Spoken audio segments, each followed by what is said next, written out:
মানুষ মানেই কষ্ট, দুঃখ, বেদনা, ভালোবাসা সব কিছুই একটা মানুষের ভিতরেই সব কিছুই আছে। হ্যাঁ, রাগ, অভিমান, গুসা সব কিছুই আছে একটা মানুষের ভিতরে।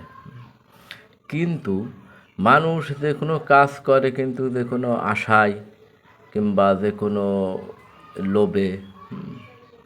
আসলে কাজের বিষয়টা হলো এমন যে আমি একটা কাজ করতেছি, কাজটা হলো দেখুন একটা আশায় যে না এই কাজটা করলে আমি এই জিনিসটা পাবো কিংবা পাচ্ছি, এই একটা আশায় বিষয় করে কিন্তু মানুষ কাজ কাম করে কিংবা ধরে কিংবা কাজে যায়, বিদেশে যায় আর দেশে থাকুক আর বিভিন্ন শহরে যাক, গ্রামে যাক, যে কোনো একটা বিনিময়ের জন্যে।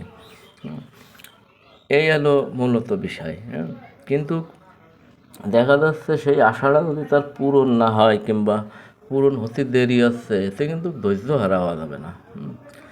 সময় লাগে যে কোনো জিনিসের, সময়েরও দরকার আছে, সময়ও লাগে। হ্যাঁ, কিন্তু যখন জিনিসটা সম্পূর্ণ হবে, যখন জিনিসটা দেখা যাচ্ছে যে কাজটা তুমি সম্পূর্ণ করেছো কিংবা যে আশায় করেছো কিংবা যে লোভে করেছো সেটা হচ্ছে, হবে কিংবা কথাবার্তা চলতেছে, সবই উপরওয়ালার ইচ্ছা।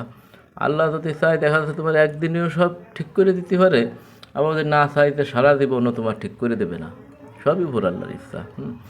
এই নিয়ে যে ভাঙ্গে পড়া যাবে না কিংবা এই নিয়ে মনও ছোটো করা যাবে না আমার মতে। যত বড়ই তুমি কাজ করো কিংবা যত বড় পদে থাও, যত বড় ইসি করো কাজ কাম, হ্যাঁ, কিন্তু এসবই কিন্তু উপরওয়ালার ইচ্ছা। আল্লাহ যদি চায় যে তোমার একদিনই সফলতার সিঁড়ি পার করে দেবে, আবার যদি চায় যে না তুমি বছরকে বছর কিংবা তোমার পুরো জিন্দেগি শেষ হয়ে যাচ্ছে কিন্তু তোমার আশা কিন্তু পূরণ হচ্ছে না কিংবা পূরণ করেও দিচ্ছে না। এসব বিষয় কিন্তু সব আল্লাহর কাছে।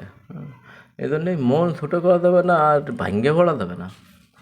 ভাঙ্গে পড়লে মন ছোটো করলে এর মানে হতাশগ্রস্ত। কিন্তু আমাদের ক্ষেত্রে কি হয় যে আমরা হতাশ হয়ে যাই, আমরা কিন্তু খুব হতাশগ্রস্ত হয়ে যাই কিংবা হতাশগ্রস্ত হয়ে গেছি মনে হচ্ছে। কিন্তু এই জিনিসগুলো করলেই আল্লাহ কিন্তু নারাজ হয় যে না, আমার দিকে তার কিন্তু বিশ্বাস নাই, আমার প্রতি তার বিশ্বাস নাই। বিশ্বাস রাখতে হবে তার প্রতি কিংবা হতাশ হওয়া যাবে না।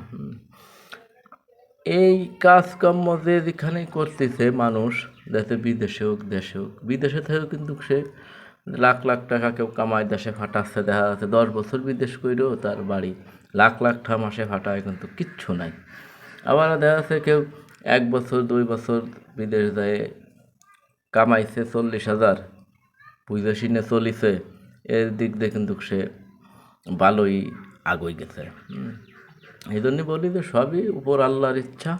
আল্লাহ যখন চাবে তখন কিন্তু সবই ঠিক হয়ে যাবে। হ্যাঁ, আর তার প্রতি বিশ্বাস রাখতে হবে, বিশ্বাসটা হলো মেন। আর আল্লাহ তাআলার প্রতি যদি বিশ্বাস না থাকে, তুমি তো হতাশা এই হচ্ছে না, হবে না নাকি এডে সেডে, তাহলে কিন্তু কোনো কিচ্ছু হবে না। তাই সবসময় তো মনে আশা রাখতে হবে যে হবে, জিনিসটা হবে, আজ না হোক কাল হবে, কাল না হোক পরশু হবে। এই আশাটা কিন্তু সবসময় তো মনে রাখতে হবে, তাহলে এক সময় না এক সময় যে কোনো জিনিসই সফলতা পাওয়া যায়।